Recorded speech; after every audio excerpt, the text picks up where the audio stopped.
Everything turned upside down when, after my son's death, my daughter-in-law kicked me out like I was trash. While reading the will, she mocked me. "You won't get a cent from your son's will, I promise you that." But the lawyer smiled and said, "There is one more point, the most important one." When he read it, my daughter-in-law fainted. You won't believe what was written there. Before we continue, please subscribe to the channel and write in the comments what time it is where you are now. Finally, I can rest. Dennis was so difficult to care for these last months. The words hit me like ice water. I stood frozen beside my son's casket, the funeral program trembling in my hands. Verna checked her phone again, scrolling through messages as if she hadn't just spoken about my dead son like a burden she'd finally shed. "Verna!" My voice cracked through the cold March air. "We just buried my son. Show some respect for the dead." She looked up from her screen, irritation flashing across her perfectly made-up face. The wind cut through the cemetery, scattering the white lilies Martha had placed on nearby graves. Other mourners were walking toward their cars, but their conversations had stopped. They were listening now. "Your son?" Verna's laugh was sharp, bitter. "He was my husband, Horace, and now everything is mine." The funeral program tore slightly in my grip. My engineering mind, always precise, couldn't process what I was hearing. This woman had stood beside Dennis for 7 years. She'd promised to love him in sickness and in health. Yet here she was, 30 minutes after we'd lowered him into the ground, talking about possession and ownership. "What's wrong with you?" I whispered, though my voice carried further than intended. "At least pretend you're sad." Tom Riley, Dennis's business partner, had stopped walking. He stood 20 feet away, holding his wife's arm, both of them staring at us with undisguised shock. Martha Ellis was moving closer, her face pale with concern. Verna slipped her phone into her designer purse. "Sad?" "Horace, I've been planning my new life for months. Dennis knew this marriage was over. We both did." "That's not true." The words came out strangled. "He loved you. Even when the cancer was convenient." She adjusted her expensive black coat, the one Dennis had bought her last Christmas. "It gave me time to think, to plan. Now I can finally live again." Martha reached us just as Verna turned toward the parking area. "Verna, please, this isn't the time or place." "Actually, Martha, this is exactly the time." Verna's heels clicked against the concrete pathway. "I've spent 18 months playing the devoted wife. I'm done performing." The remaining guests had gathered in small clusters, whispering among themselves. Mrs. Henderson from the church shook her head slowly. The 3 men from Dennis's engineering team looked uncomfortable, shuffling their feet and avoiding eye contact. I watched Verna walk away, her stride confident and purposeful. She hadn't shed a single tear during the service, not one. While I'd barely held myself together reading the eulogy, she'd sat in the front pew checking her watch and tapping her manicured nails against the wooden bench. "Horace," Martha's hand touched my shoulder. "Are you all right?" I couldn't answer.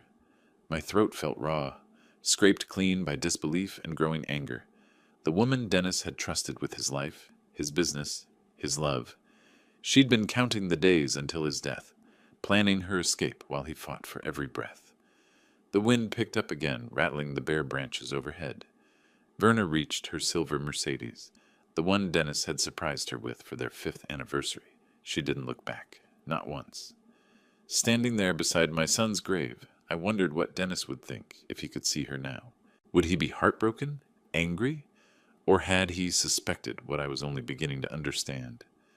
The expensive car pulled away, disappearing around the cemetery's curved road. I was alone now except for Martha, who waited patiently beside me, and the groundskeepers in the distance preparing to fill the grave. My hands were still shaking as I looked down at Dennis's photograph in the torn program. His smile looked back at me, confident and warm, the way he'd always been, the way he'd been even during those final weeks, making mysterious phone calls to Leonard Baxter and insisting everything would be taken care of. Looking at Dennis's face in that photograph, I felt something break open inside my chest. Not grief this time, something deeper. Pride mixed with desperate longing for just one more conversation with my brilliant boy. The wind scattered more flower petals across the fresh grave dirt. I closed my eyes and let myself remember. Dennis, at 8 years old, standing in our garage workshop with model airplane glue on his fingers and determination in his dark eyes. He'd insisted on painting his planes purple and gold instead of the realistic silver and green the instruction manual suggested. "Dad, why do planes need to be silver?" he'd asked, holding up his bright purple fighter jet. "I want to make mine different, special." Even then, he'd refused to follow conventional rules. While other kids built their models exactly as directed, Dennis experimented. He'd modify wing angles, adjust landing gear, create his own color schemes. Half his planes crashed during test flights, but the ones that flew were spectacular. I opened my eyes and looked at the photograph again. That same stubborn creativity had made him millions. Northwestern University, family dinner in 2016. Dennis explaining his latest business idea while gesturing excitedly with his fork. His mother had died the year before, and these Sunday dinners had become sacred to both of us. "I have an idea for an app that could help people organize their schedules better," he'd said, eyes bright with possibility. "But not just calendars, Dad. Something that learns your patterns, predicts what you need, helps you make better decisions about your time." I'd worried he was dreaming too big. "Son, there are already scheduling apps. Lots of them. But none that think like humans do." He'd pulled out his phone, sketching wireframes on napkins. What if technology could actually make our lives simpler instead of more complicated? That app became TimeSync. Within 2 years, he'd sold it for $12 million. But the memory that cut deepest was from just 3 years ago. Dennis had driven to my house in Evanston, arriving unannounced on a Tuesday evening, with champagne and news that would change everything. "Dad, I'll take care of you when you retire. You've worked hard enough." He'd pulled out his phone, showing me TechFlow Solutions' latest valuation report. $70 million, Dad. Can you believe it? I couldn't believe it. My son, who'd once built purple airplanes in my garage, had created something worth more money than I'd earned in my entire career as a civil engineer. "Dennis, that's incredible, but I don't need—" "Yes, you do." His voice had been firm but gentle. "You've taken care of me my whole life. Let me return the favor. I'm buying you that workshop you've always wanted. The one with proper ventilation and all the tools you've been dreaming about." That workshop sat in my backyard now, barely used since his diagnosis. I'd been too busy taking care of him to build anything. Martha cleared her throat softly. "Horace, it's getting cold. Maybe we should—" I shook my head. I wasn't ready to leave him yet. Not when these memories were all I had left of his voice, his laugh, his absolute certainty that everything would work out fine. Dennis had always been a planner. Even as a child, he'd mapped out his days, his projects, his dreams with engineering precision that matched my own. He'd inherited that from me. The need to understand how things worked, to fix problems before they became disasters. But there was one problem he couldn't fix, one timeline he couldn't control. The memory I'd been avoiding all day pushed its way forward. Dennis's phone call 18 months ago, his voice steady despite the news that would destroy everything we'd planned. "Dad, I have cancer, but I'm going to fight this." Standing there in the cemetery wind, I realized I needed to remember that fight too. Not just the good times, but the battle that had shown me who my son really was, and who his wife really was. The phone call that changed everything came on a Tuesday morning in September 2023. I was rebuilding my neighbor's fence when Dennis called, his voice unusually formal. "Dad, I have cancer, but I'm going to fight this." "Pancreatic cancer, stage 3. The words hit like sledgehammer blows. Aggressive, advanced, poor prognosis. I'd dropped my tools and driven straight to Northwestern Memorial Hospital, where Dennis was meeting with his oncology team. He looked smaller in that hospital bed, but his eyes were determined. Verna sat beside him, perfectly composed, already taking notes on her phone about treatment schedules and logistics. "The doctors say chemotherapy could give us 18 months, maybe 2 years if we're lucky," Dennis had explained, his business mind already working through scenarios. "I've arranged for Tom to handle day-to-day operations at TechFlow." Dr. Peterson outlined the treatment plan. Aggressive chemotherapy every 3 weeks, possible surgery if the tumors responded, radiation therapy to manage pain. Dennis listened like he was planning a product launch, asking detailed questions about success rates and side effects. I'll drive you to treatments, I'd said immediately. Verna looked up from her phone. Actually, Horace, I can handle his medical appointments. You don't need to worry about that. But within 3 months, her tune had changed completely. March 2024. Dennis was halfway through his chemotherapy regimen, and the treatments were brutal. He'd lost 30 pounds and most of his hair, but he still insisted on attending important business meetings. I'd been driving him to every appointment because Verna had started finding excuses. I can't watch this anymore, she'd told me one afternoon while Dennis slept off his latest chemo session. You're better at taking care of him anyway. He needs someone stronger right now.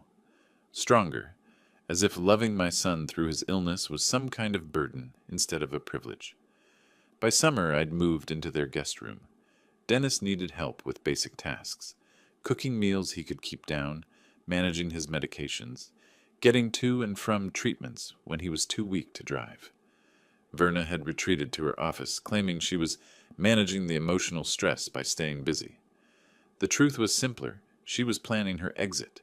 I'd catch her on phone calls with real estate agents, discussing property values and market timing. She'd researched divorce attorneys, though she never filed papers. Why bother when cancer was going to solve her problem more efficiently? How much longer is this going to take? She'd asked me one evening in October while Dennis was upstairs resting. I have plans to make, Horace. I can't put my life on hold indefinitely. I'd stared at her, speechless. My son was fighting for his life, and she was irritated by the inconvenience. But Dennis saw more than I'd realized. During his final month, when the treatments had stopped working and hospice care began, he'd made mysterious appointments with Leonard Baxter, his family attorney. They'd meet in Dennis's home office for hours, going over documents I wasn't allowed to see. Dad, I've taken care of your future, he'd told me during one of our last real conversations. His voice was weak, but his eyes were sharp with purpose. Trust Leonard. He'll explain everything after I'm gone. Dennis, you don't need to worry about me. Just focus on getting better. I'm not getting better.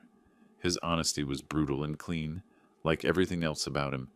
But I've made sure Verna can't hurt you, or anyone else who mattered to me. I hadn't understood what he meant then. Sitting beside his grave now, watching the groundskeepers approach with their shovels, I was beginning to suspect my son had been planning one final project, the most important one of his life. The wind was getting stronger, and the last of the mourners had disappeared. Martha had retreated to her car, giving me space to grieve privately. Soon I'd have to leave Dennis here in the cold ground and return to a world where Verna believed she'd won everything. But something in my son's final words suggested the game wasn't over yet. Footsteps crunched across the cemetery gravel behind me. I turned to see Tom Riley approaching with Martha and 2 other colleagues, their faces somber with genuine grief. These were people who had actually cared about Dennis, unlike the woman standing 15 feet away, still checking her phone. Horace! Tom extended his hand, his grip firm and warm. Dennis was brilliant. His company changed the entire industry. The way he revolutionized project management software. We'll never see another mind like his. Before I could respond, Verna's voice cut through the cold air like glass. Yes, and now that brilliance will finally pay off. She looked up from her screen with a satisfied smile. All those years of hard work are about to benefit the right people. Tom's face went pale. Martha stepped closer to me, her motherly instincts sensing danger. The other colleagues exchanged uncomfortable glances, suddenly finding their shoes fascinating. Verna, I said quietly, these people are here to honor Dennis. Oh, I'm honoring him. She slipped her phone into her purse with deliberate slowness, by making sure his success isn't wasted on sentiment. Dr. Sarah Chen, one of Dennis's lead developers, cleared her throat awkwardly. We should probably head back to the office. There are projects to discuss. Actually, Verna said, her voice rising with false cheerfulness, there won't be any projects for a while. I'll be reorganizing everything once the legal formalities are complete. Tom's jaw tightened. Verna, Dennis built that company with specific goals. His team works for me now. She checked her expensive watch, the one Dennis had bought for their anniversary. Everything works for me now. Martha discreetly pressed a small piece of paper into my palm. her phone number written in careful script. "If you need anything," she whispered, "you can always call." I nodded gratefully, tucking the paper into my coat pocket. At least someone in this world still understood basic human decency. The remaining guests began their awkward departures, murmuring quick condolences before hurrying toward the parking area. Mrs. Henderson shook her head as she passed Verna, disapproval written across her weathered features. The young pastor who'd conducted the service looked like he wanted to say something, then thought better of it. Within 10 minutes, only Verna and I remained beside Dennis's grave. The temperature was dropping as evening approached, and my breath came out in small, white puffs. She seemed immune to the cold, energized by some internal fire I was only beginning to understand. "Horace?" Her tone shifted, becoming businesslike and sharp. "We need to discuss housing arrangements." Something ice-cold settled in my stomach. "What do you mean?" "I mean your living situation." She pulled out her car keys, jingling them impatiently. "We'll handle this at the house. There are documents you need to see." The way she said documents made my engineering mind start calculating probabilities. None of them good. Dennis had been so careful about everything else. Had he somehow missed protecting me from his own wife? "Verna, I've lived in that house for 18 months. Since Dennis got sick?" "Yes." Her smile was sharp as winter wind. "And now Dennis is gone." She turned and walked toward her silver Mercedes, her heels clicking against the concrete with mechanical precision. I watched her confident stride, the way she moved like someone who'd already won a game I didn't know we were playing. Standing alone beside my son's grave, I felt the first real fear I'd experienced since his diagnosis. Dennis had warned me to trust Leonard, but Leonard wasn't here. The only person who might have answers was walking away from me toward a car that cost more than my annual pension. I looked down at Dennis's photograph one more time, then folded the funeral program carefully and slipped it into my jacket pocket beside Martha's phone number. Whatever Verna had planned, I was about to find out. The 15-minute drive to Evanston passed in suffocating silence. Verna drove with the radio off, her manicured fingers tapping against the steering wheel, in rhythm with some internal countdown. I watched familiar Chicago suburbs roll past the passenger window, each landmark reminding me of drives I'd taken with Dennis over the years. When we turned into the circular driveway of the Grant family mansion, my headlights caught something that made my breath stop. 3 large suitcases sitting on the front steps like abandoned luggage. "What are those?" I asked, though my stomach already knew the answer. Verna parked with deliberate precision and turned off the engine. "Your belongings are by the door. This house is mine now." I stared at the suitcases, my mind refusing to process what I was seeing. "Verna, this is illegal. I'm officially registered here. This is my address on all my documents." She stepped out of the car and walked to the front door with confident strides, pulling out her house keys. "Read the rental agreement, Horace. Dennis rented you a room. The lease ended with his death." "Rental agreement?" I followed her up the brick steps, my legs feeling weak. "What rental agreement?" Instead of unlocking the door, she reached into her purse and pulled out a manila folder. Inside were 3 pages of legal documents, neatly typed and bearing Dennis's signature from 12 months ago. "Room rental agreement," she read aloud, her voice crisp with satisfaction. "Month-to-month tenancy between landlord Dennis Grant and tenant Horace Grant. Automatic termination upon death of landlord." My hands shook as I examined the papers under the porch light. Dennis's signature looked authentic. The dates were correct. The legal language was precise and binding. "We just buried your husband," I said, my voice cracking with disbelief. "And now my new life begins." She stood in the doorway, arms crossed, blocking my entry to the house where I'd cared for my dying son. "Without you, Dennis would never have wanted this. He loved me. He wanted me taken care of." "Dennis is dead." Her voice was flat, emotionless. "I'm alive, and this property belongs to me. The deed is in my name as surviving spouse." I looked past her into the warm, lighted hallway where Dennis and I had shared so many conversations during his illness. The workshop he'd built for me was visible through the kitchen window.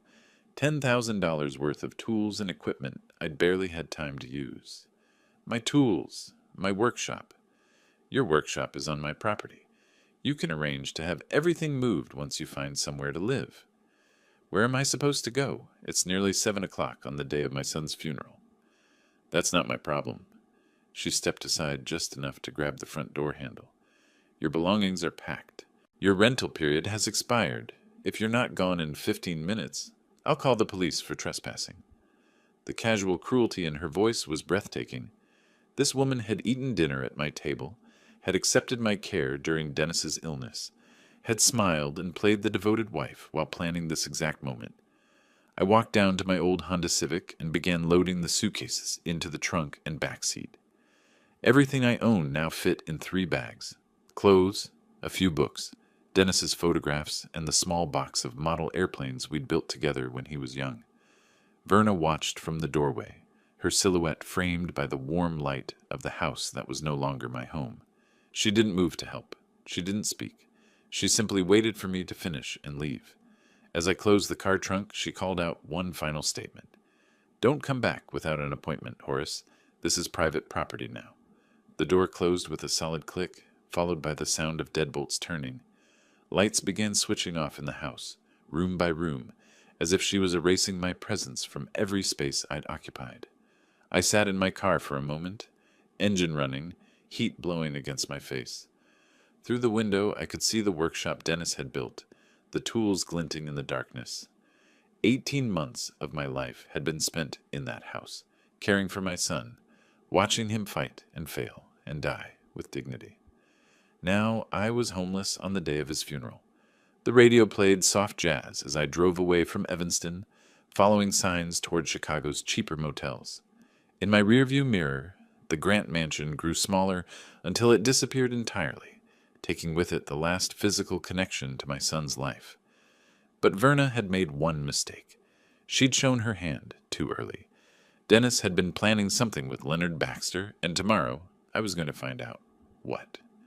The flickering neon sign reading "Vacancy" at the Midwest Inn looked like a lifeline in the growing darkness. I'd spent 2 hours driving through Chicago's outer suburbs, comparing rates at establishments that grew progressively shabbier as my options narrowed.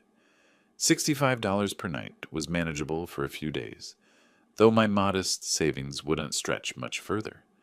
The desk clerk barely looked up from his magazine when I signed the register. Room 127 was at the far end of the parking lot, wedged between a noisy ice machine and a stairwell that smelled of cigarettes and industrial disinfectant. Inside, the room felt like stepping backward in time. Faded floral bedspread, wood grain furniture from the 1980s, and a bathroom barely large enough to turn around in. The contrast with the mansion I'd called home just hours ago would have been laughable if it weren't so devastating. I unpacked methodically, hanging my funeral suit in the narrow closet and arranging my few belongings on the small table by the window. The rental agreement documents lay spread across the scratched surface like evidence in a crime scene. Under the harsh overhead light, Dennis's signature looked even more authentic, more damning. Outside, highway traffic hummed steadily past the motel, punctuated by the occasional truck downshifting or motorcycle roaring toward the city. The sound was oddly comforting, proof that the world kept moving even when your own life had just derailed. I found Leonard Baxter's business card in my wallet, behind a photo of Dennis at his college graduation. The card was slightly bent from years of carrying, but the phone number was still legible. An old rotary phone sat on the nightstand, another relic from decades past that somehow felt appropriate for my current situation. Leonard answered on the third ring, his voice professionally warm despite the late hour. "Baxter and Associates, Leonard speaking." "Leonard, this is Horace Grant. I apologize for calling so late, but I need legal consultation." "Horace?" His tone shifted immediately to genuine concern.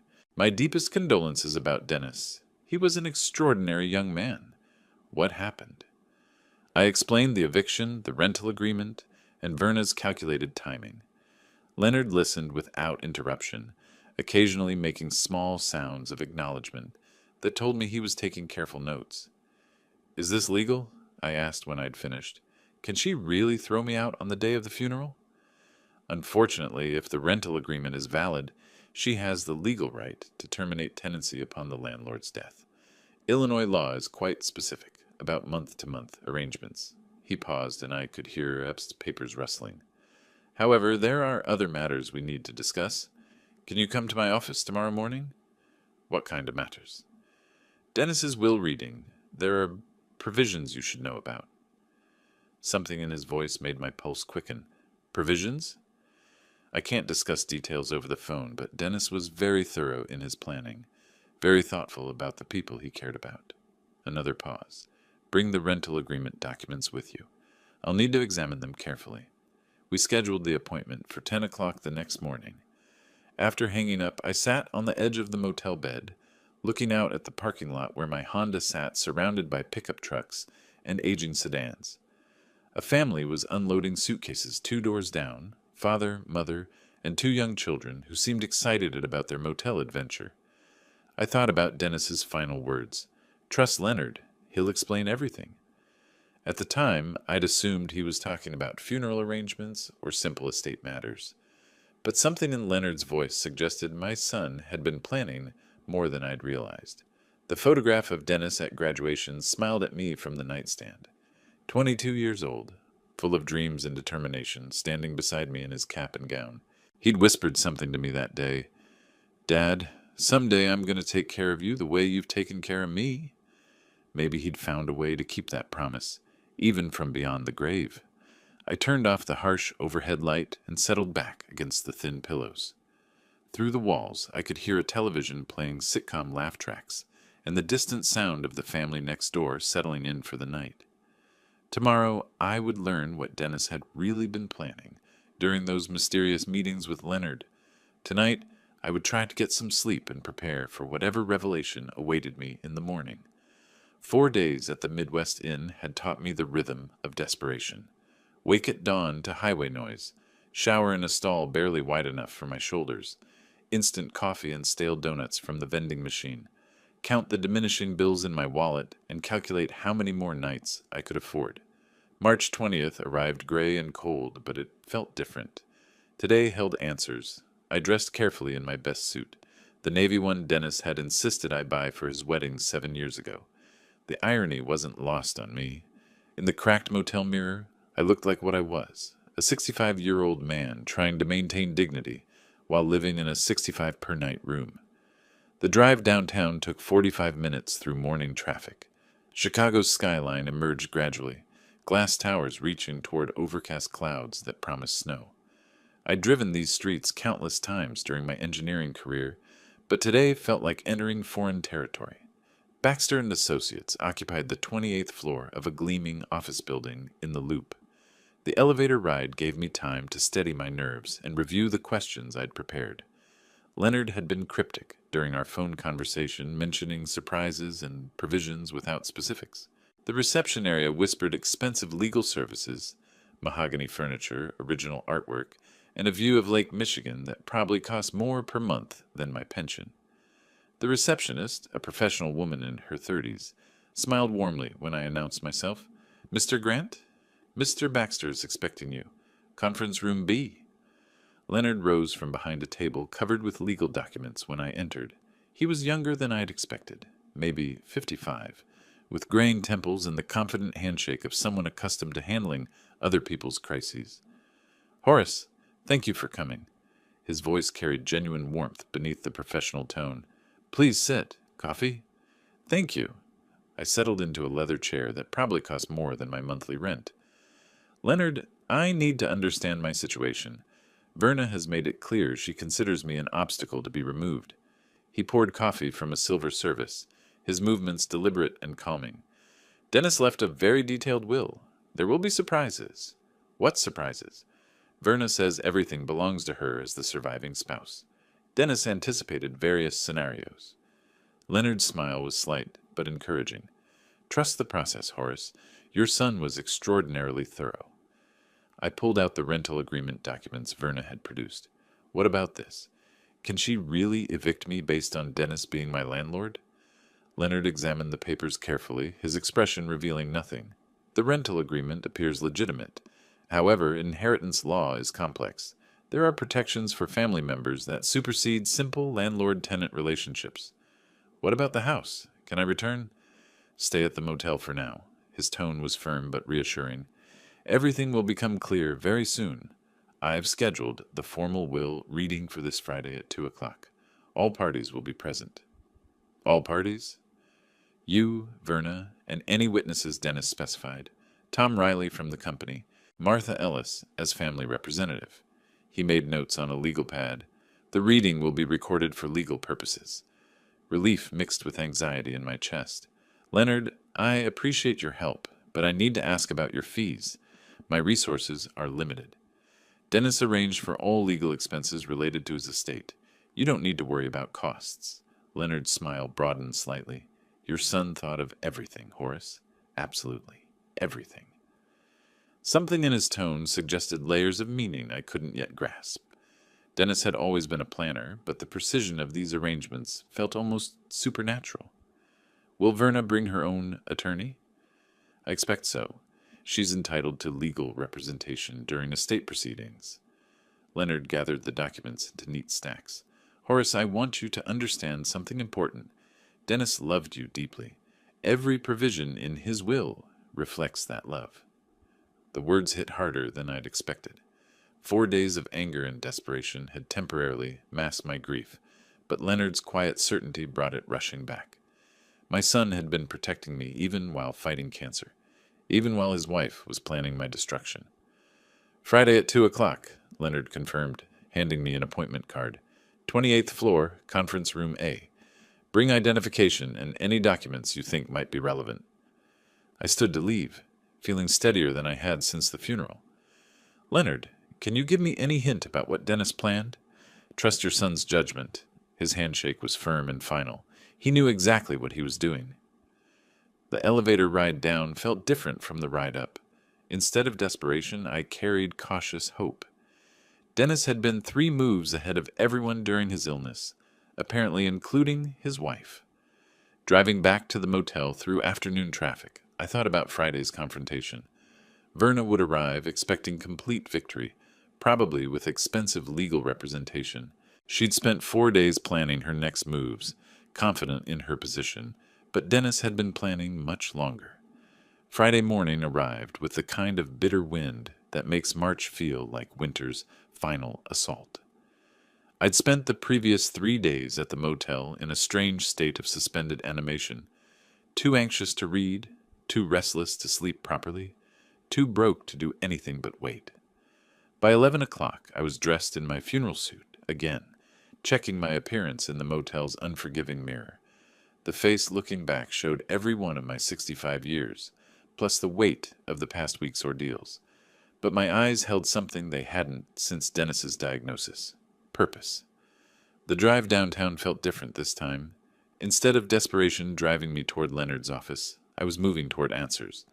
Whatever Dennis had planned, today would reveal his final project, and I suspected it would be his masterpiece. I arrived at Baxter & Associates 15 minutes early, partly from anxiety and partly from respect for the solemnity of the occasion. The same receptionist greeted me with professional sympathy, directing me to conference room A, larger than the room where Leonard and I had met, with a view of the entire downtown area. Leonard was already there, surrounded by stacks of legal documents and what appeared to be audio recording equipment. His manner was calm but alert, like a surgeon preparing for a complex operation. Horace, right on time. He gestured to a chair across from the head of the table. The others should arrive shortly. Others turned out to be a parade of people whose reactions would define the afternoon. Tom Riley arrived first, looking uncomfortable in a suit that suggested he'd rather be debugging code than attending legal proceedings. Martha Ellis followed, carrying a small purse, and wearing the expression of someone prepared for family drama. Then came Verna. She swept into the conference room like a woman attending her coronation, dressed in an expensive black suit that managed to look both appropriately somber and triumphantly elegant. Behind her walked a sharp-faced woman in her 40s, carrying a leather briefcase that screamed high-end legal representation. Margaret Walsh, the woman introduced herself with a crisp handshake. I'm representing Mrs. Grant's interests during these proceedings. Verna settled into her chair with the satisfaction of someone who'd already won. She barely acknowledged my presence, instead focusing on the legal documents spread across Leonard's end of the table. Her smile was small, but unmistakable. Horace, why did you even come? There's nothing here for you. The words were delivered with casual cruelty, loud enough for everyone to hear. Margaret Walsh put a restraining hand on her client's arm, but the damage was done. Tom shifted uncomfortably. Martha's face hardened with disapproval. I'm here by legal right, as Dennis's father, I replied quietly. Legal right to what? You've been living in my house as a tenant. That arrangement ended with my husband's death. Verna's voice carried absolute certainty. Margaret has reviewed all the documentation. Everything belongs to me as the surviving spouse. Leonard cleared his throat, commanding attention with professional authority. Please, everyone, calm down. Dennis's will is very specific about all distributions. Let's proceed with proper formality. Margaret Walsh opened her briefcase, extracting legal pads and what appeared to be prepared challenges. My client expects to receive the entire inheritance as the legal wife. We're prepared to contest any irregular provisions. Noted, Leonard said simply. He activated the recording equipment with a soft click. This is the formal reading of the last will and testament of Dennis Michael Grant, dated December 15, 2024. Present are Horace Grant, father, Verna Grant, surviving spouse, Margaret Walsh, attorney for Mrs. Grant, Tom Riley and Martha Ellis, designated witnesses. The room fell silent except for the soft hum of traffic 28 floors below. Verna leaned forward slightly, her posture radiating confidence. I gripped the arms of my chair, preparing for disappointment, but hoping for justice. Leonard opened the thick document, his voice taking on the formal cadence of legal proceedings. I, Dennis Michael Grant, being of sound mind and body, do hereby establish this as my final will and testament, revoking all previous wills and codicils. The preliminary language washed over me like background noise. My engineering mind was focused on the substance that would determine whether I'd spend my remaining years in a motel room or something resembling home. Verna's fingers drummed silently against the conference table, keeping time with her internal countdown to victory. But Leonard's slight smile suggested the afternoon held surprises none of us were expecting. Now we come to the specific bequests and distributions, Leonard announced, turning to the document's crucial pages. The moment of truth had arrived. To my beloved wife, Verna Grant, Leonard's voice carried across the silent conference room with measured precision, I leave the following assets: the family residence at 1247 Maple Grove Drive, Evanston, Illinois, including all furnishings and personal property contained therein. All vehicles currently registered in my name, including the 2024 Mercedes S-Class and 2023 Tesla Model X. The checking and savings accounts at First National Bank of Chicago, totaling approximately $340,000. Verna's smile bloomed like poison flowers. She leaned back in her chair with visible satisfaction, casting a triumphant glance in my direction. See, Horace? I told you you'd get nothing. Margaret Walsh was taking careful notes, but her expression suggested routine satisfaction rather than surprise. Tom Riley stared at his hands, probably calculating the business implications of Verna's inheritance. Martha Ellis watched me with concern, clearly expecting devastation. Leonard continued reading without acknowledging Verna's interruption. Additionally, Mrs. Grant receives all jewelry, artwork, and collectibles purchased during our marriage, valued at approximately $85,000. Leonard, Verna said with false sweetness, I think we've covered everything important. Horace can see that Dennis was very clear about his intentions. Actually, Leonard replied calmly, we've only covered the preliminary distributions. There are additional bequests. He turned the page with deliberate slowness. To my father, Horace Grant, who sacrificed 18 months of his retirement to care for me during my illness. My heart stopped. Dennis had remembered. Even while dying, he'd protected me. I leave 50% ownership of TechFlow Solutions, including all shares, voting rights, and dividend distributions. This represents approximately $35 million in current market valuation. The silence that followed was deafening. Verna's face drained of color, as if someone had opened a valve. Margaret Walsh's pen froze halfway through a note. Tom Riley's head snapped up with shock, and something that looked like relief. What? Verna's voice cracked like breaking glass. That's impossible. I'm his wife. Everything should belong to me. Leonard continued reading as if she hadn't spoken.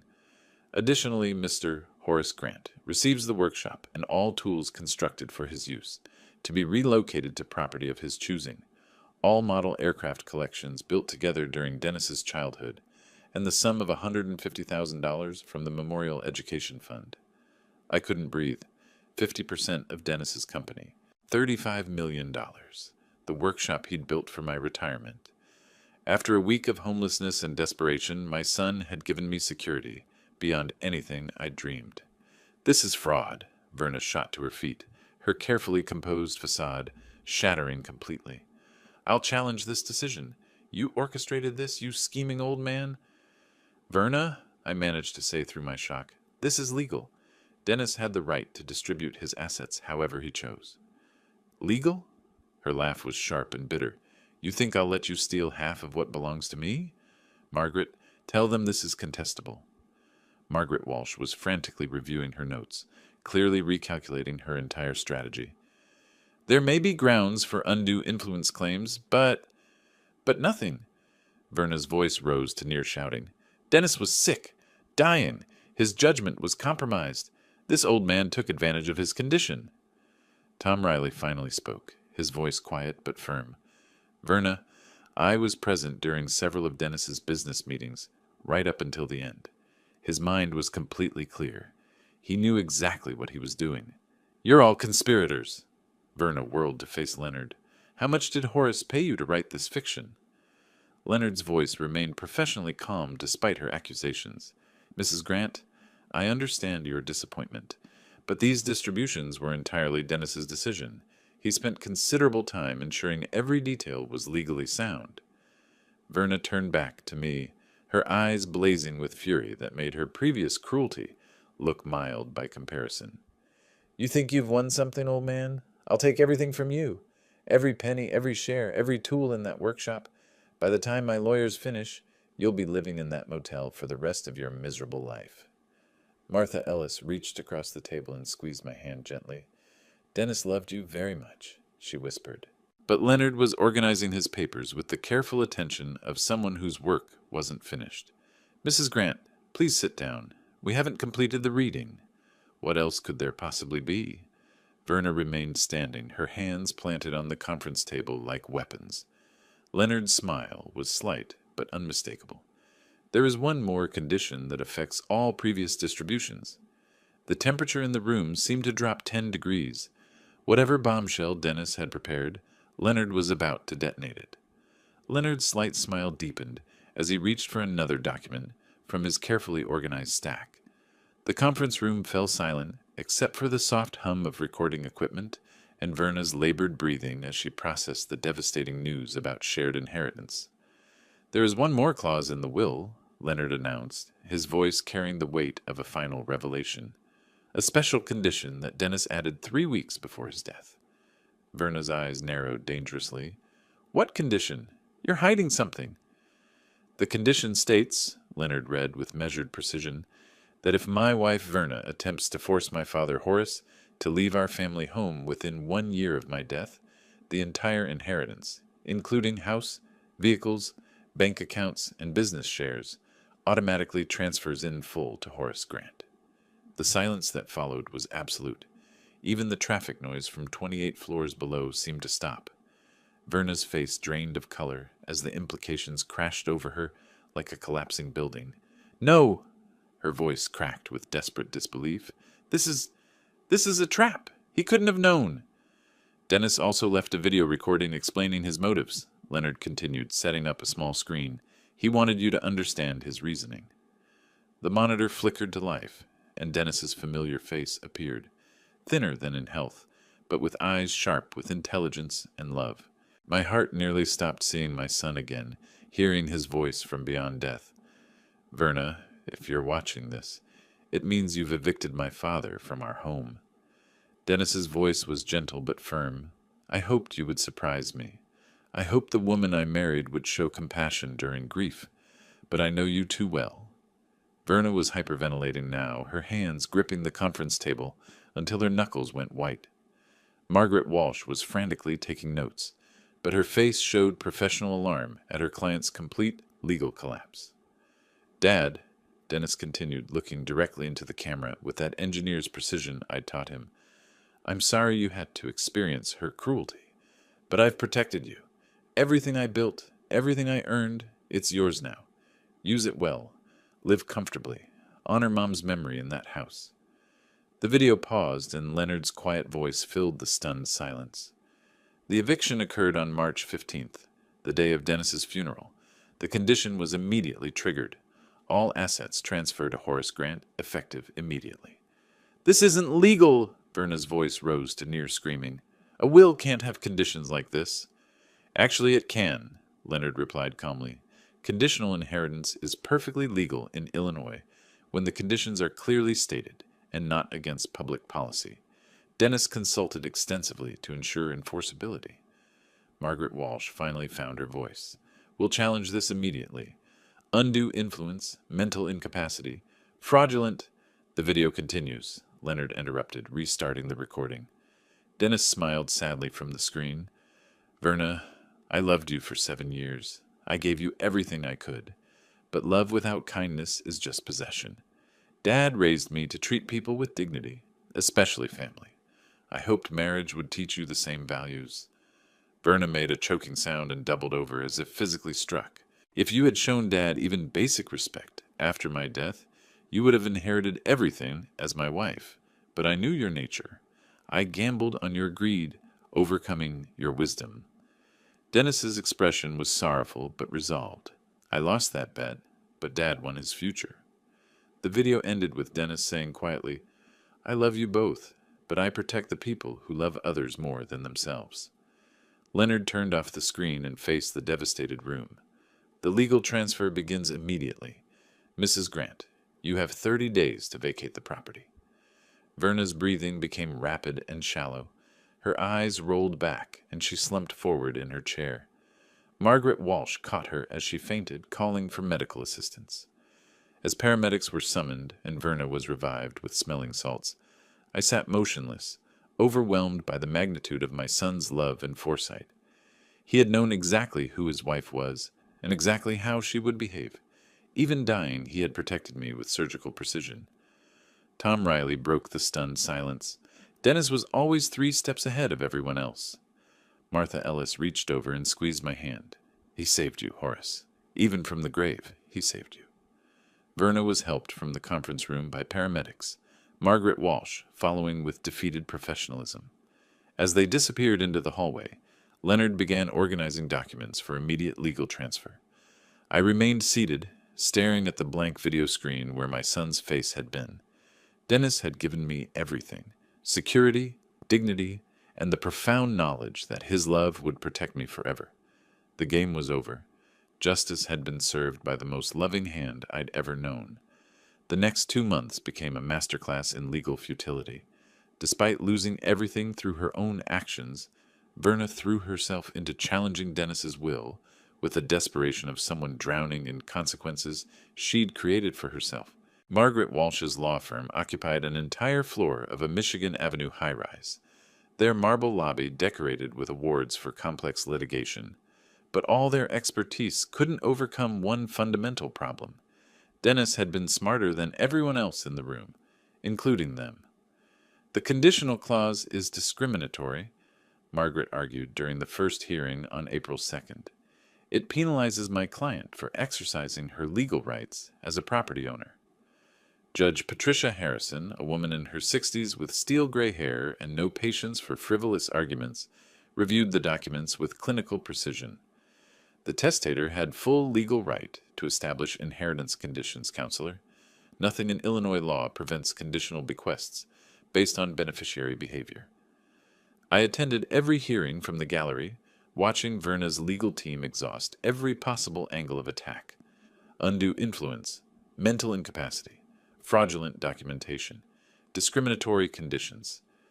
Each argument crumbled under Leonard's methodical defense, and the video evidence of Dennis's clear reasoning.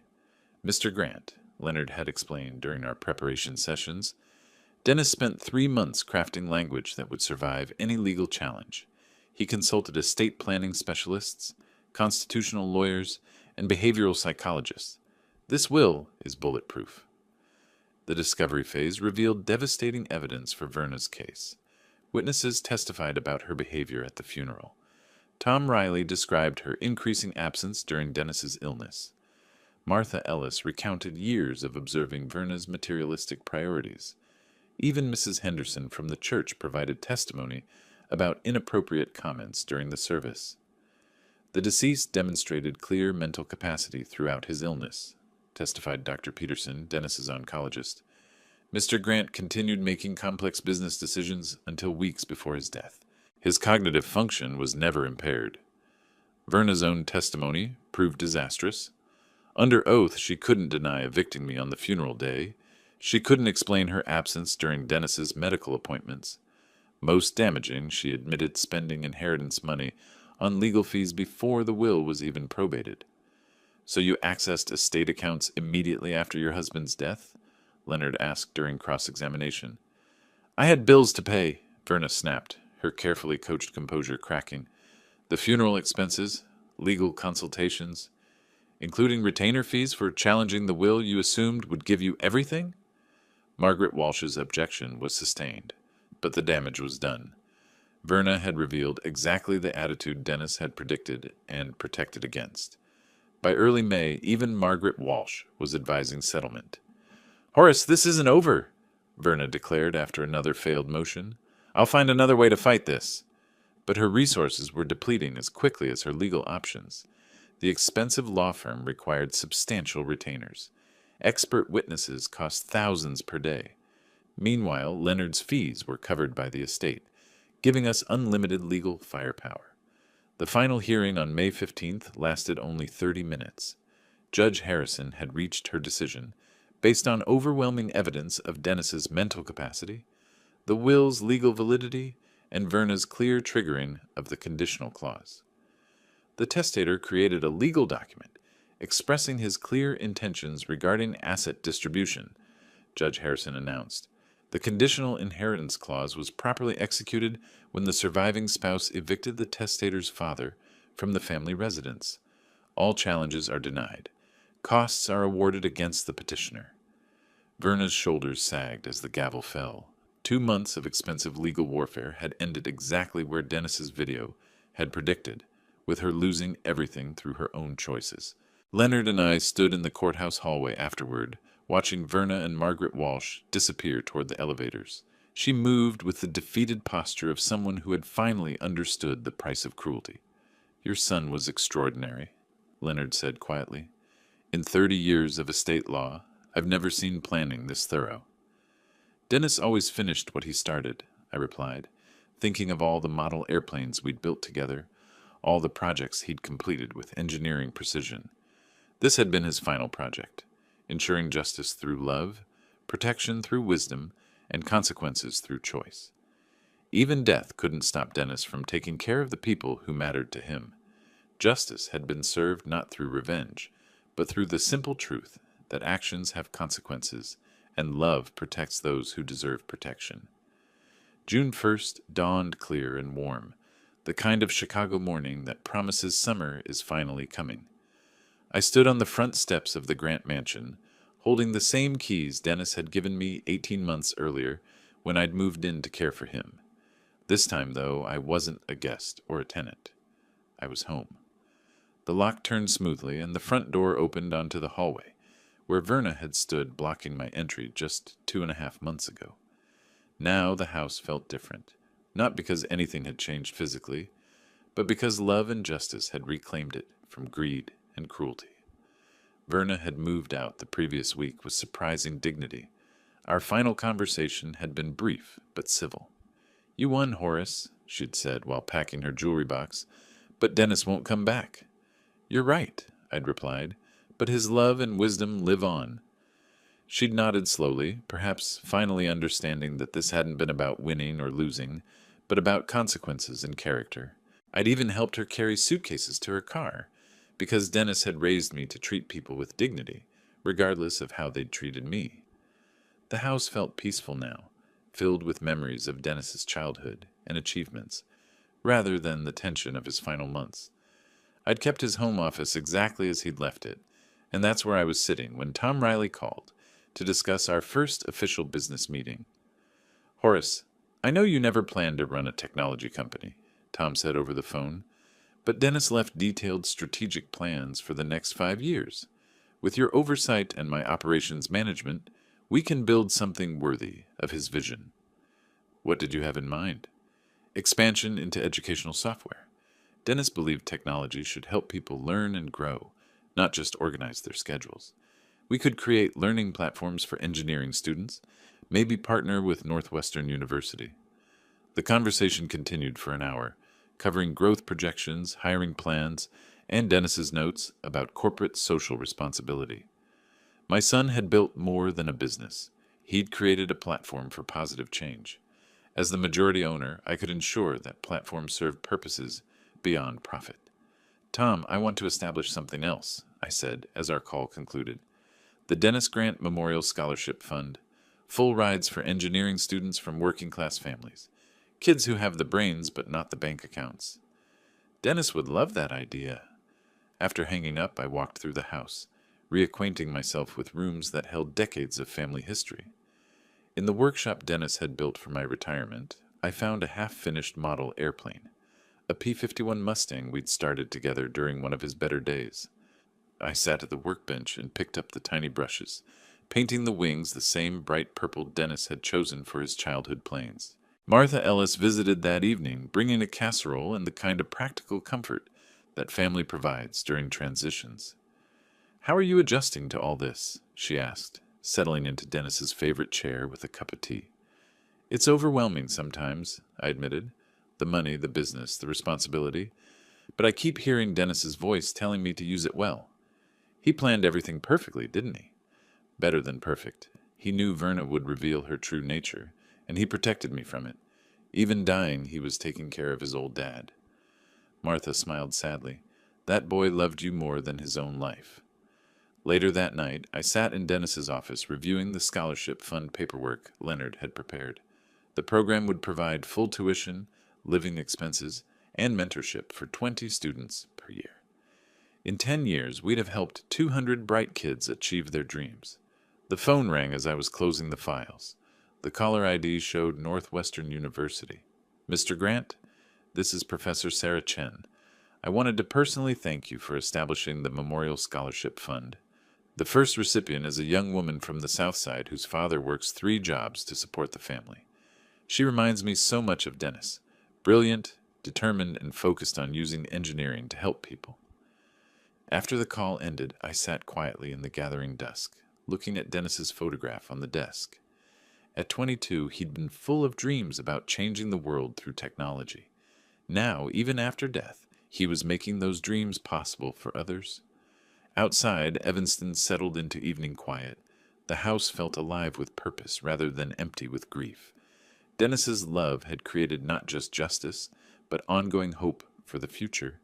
His cruelty had been transformed into opportunity for deserving young people. I picked up the tiny P-51 Mustang model and painted one more purple stripe across its wing. Some traditions were worth continuing, some love was worth honoring, and some justice was worth the wait. Dennis had been right about everything, as usual. Love protects, wisdom prevails, and sometimes, if you plan carefully enough, you can take care of the people you love, even after you're gone. The old workshop hummed quietly around me as I worked, and I could almost hear my son's voice. "Looking good, Dad, but maybe try a little more purple on the tail section." If you liked this story, please like this video, subscribe to the channel, and share your impressions of this story in the comments. To listen to the next story, click on the box on the left. Thank you for watching.